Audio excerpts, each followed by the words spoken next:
नमस्कार दोस्तों, आप सुन रहे हैं राकेश मोहन की लिखी कहानी गिरगिट का सपना।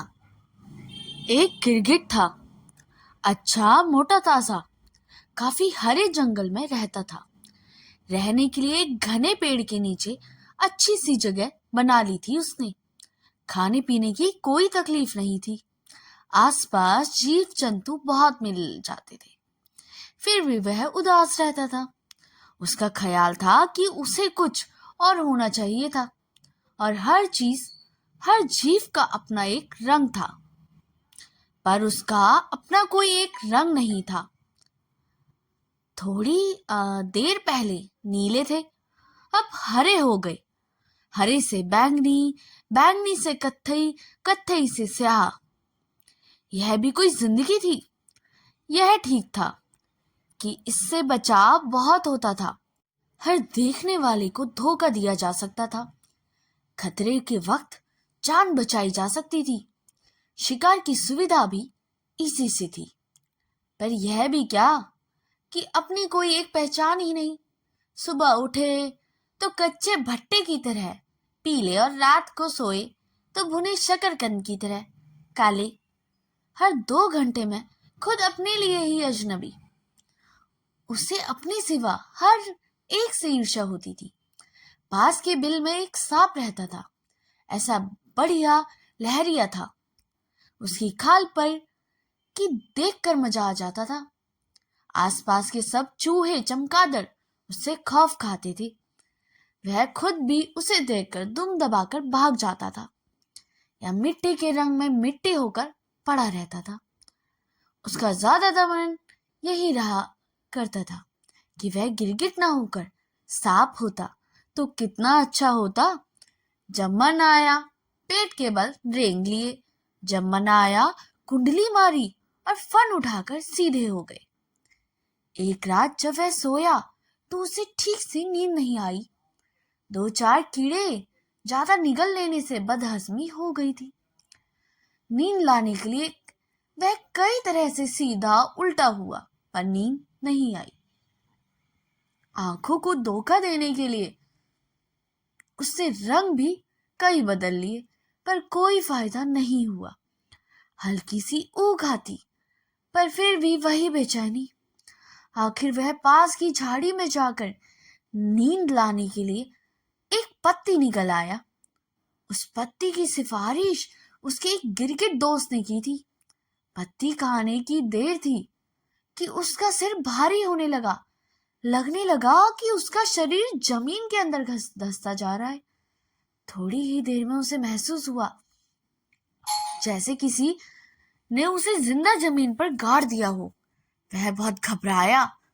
यह उससे क्या किया कि दूसरे गिरगिट के कहने में आकर खामखा वह अपनी पत्ती खा ली।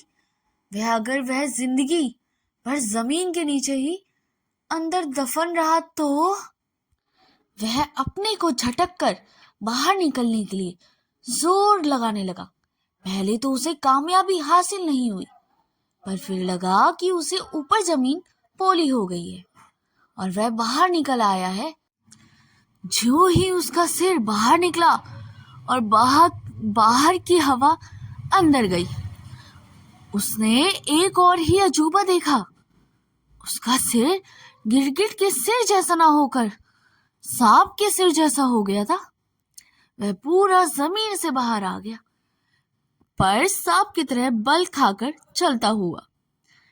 अपने शरीर पर नजर डाली तो वह लहरिया नजर आया, तो उसे अपने पास वाले सांप के बदन पर था। उसने कुंडली मारने की कोशिश की तो कुंडली लग गई। फन उठाना चाहा तो फन उठ गया। वह हैरान भी हुआ और खुश भी। उसकी कामना पूरी हो गई थी। वह सांप बन गया था। सांप बने हुए अपने आसपास का माहौल को देखा। सब चूहे चमगादड़ उससे खौफ खाए हुए थे। यहाँ तक कि सामने के पेड़ पर गिरगिट भी डर के मारे जल्दी जल्दी रंग बदल रहा था। वह रेंगता हुआ उस इलाके से दूसरे इलाके की तरफ बढ़ गया। नीचे जो पत्थर कांटे चुभे उनकी उसे परवाह नहीं की। नया नया सांप बना था, सो इन सब चीजों की नजरअंदाज कर दिया गया। पर थोड़ी दूर जाते सामने से एक नेवला उसे दबोचने के लिए लपका, तो उसे सतर्क होकर फन उठा लिया। उस नेवले की शायद पड़ोस के सांप से पुरानी लड़ाई थी।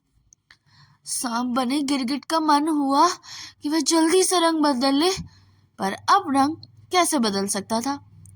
वह लहरिया खाल की सारी खूबसूरती उस वक्त उस एक शिकंजे की तरह लगी। नेवला फुदकता हुआ बहुत पास आ गया था। उसकी आंखें एक चुनौती के साथ चमक रही थी। गिरगिट आखिर था तो गिरगिट ही। वह सामने करने की जगह एक पेड़ के पीछे जा छिपा। उसकी आंखों में नेवले का रंग और आकार बसा था। कितना अच्छा होता अगर वह सांप न बनकर नेवला बन गया होता। तभी उसका सिर फिर भारी होने लगा। नींद की पत्ती अपना रंग दिखा रही थी। थोड़ी देर में उससे पाया कि जिस्म में हवा भर जाने से वह काफी फूल गया है। ऊपर तो गर्दन निकल आई है और पीछे जबरैली पूंछ। जब वह अपने को झटक कर आगे बढ़ा तो लहरिया सांप एक नेवले में बदल चुका था। उसने आसपास नजर दौड़ाना शुरू किया कि अब कोई सांप न नजर न आए तो उसे वह लपक ले, पर सांप वहां कोई था ही नहीं। कोई सांप निकल कर आए इसके लिए उसने ऐसे ही उछलना कूदना शुरू किया। कभी झाड़ियों में जाता, कभी बाहर आता, कभी सिर से जमीन को खोदने की कोशिश करता। एक बार जो वह जोर से उछला तो पेड़ की टहनी पर टंग गया। टहनी का कांटा जिस्म में ऐसे गड़ गया कि अब ना उछलने बने न नीचे आते। आखिर जब बहुत परेशान हो गया तो वह मानने लगा कि क्यों उसने नेवला बनना चाहा। इससे तो अच्छा था कि पेड़ की टहनी बन गया होता, तब न रेंगने की जरूरत पड़ती न उछलने कूदने की। बस अपनी जगह उगे हैं और आराम से हवा में हिल रहे हैं। नींद का एक झोंका आया और उसने पाया कि सचमुच वह नेवला नहीं रहा, पेड़ की टहनी बन गया है। उसका मन मस्ती से भर गया। नीचे की जमीन से अब उसे कोई वास्ता ही नहीं था। वह जिंदगी भर ऊपर ही ऊपर झूलता रह सकता था। उसे यह भी लगा जैसे उसके अंदर से कुछ पत्तियां फूटने वाली हैं। उसने सोचा कि अगर उसमें फूल भी निकलेगा तो उसका क्या रंग होता। तो क्या वह अपनी मर्जी से फूल का रंग बदल सकेगा। पर तभी तो दो कौवे उस पर आ बैठे। एक ने उस पर बीट कर दी तो दूसरे ने उसे चोंच से कुतरना शुरू कर दिया। उसे बहुत तकलीफ हुई। उसे फिर अपनी गलती से पश्चाताप हुआ। अगर वह टहनी की जगह कौवा बना होता तो कितना अच्छा होता। जब चाहो उस टहनी पर बैठो, जब चाहो हवा में उड़ान भरो। हाँ, अभी वह सोच ही रहा था कि कौवे उड़ खड़े हुए, पर उसने हैरान होकर देखा कि कौवे के साथ वह भी उसी तरह उड़ खड़ा हुआ है। अब जमीन के साथ आसमान भी उसके नीचे था और वह ऊपर ऊपर उड़ा जा रहा था। उसके पंख बहुत चमकीले थे।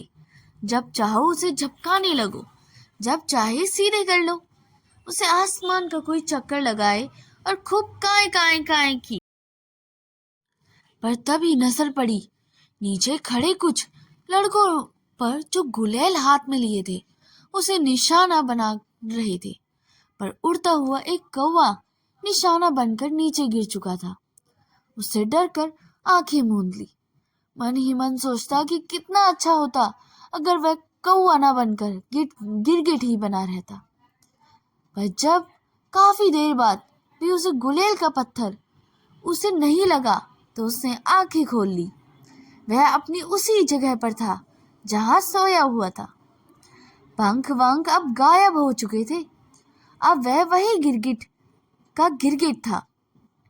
वही चूहे चमगादड़ आसपास मंडरा रहे थे और सांप अपने बिल से बाहर आ रहा था।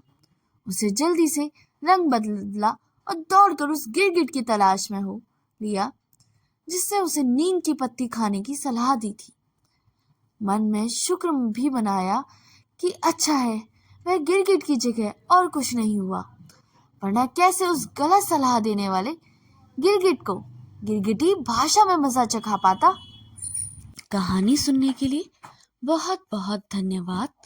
कहानी अच्छी लगी हो तो आप इसे खुद तक ही ना रखें, अपने मित्रों और परिवारजनों के साथ शेयर जरूर कर सकते हैं। और चैनल अभी तक सब्सक्राइब नहीं किया तो इसे सब्सक्राइब भी कर लें और इसके साथ लगे हुए बेल आइकन को भी प्रेस करें ताकि मेरे द्वारा अपलोड की हुई कहानियों का नोटिफिकेशन आपको हमेशा मिलता रहे। तब तक के लिए धन्यवाद।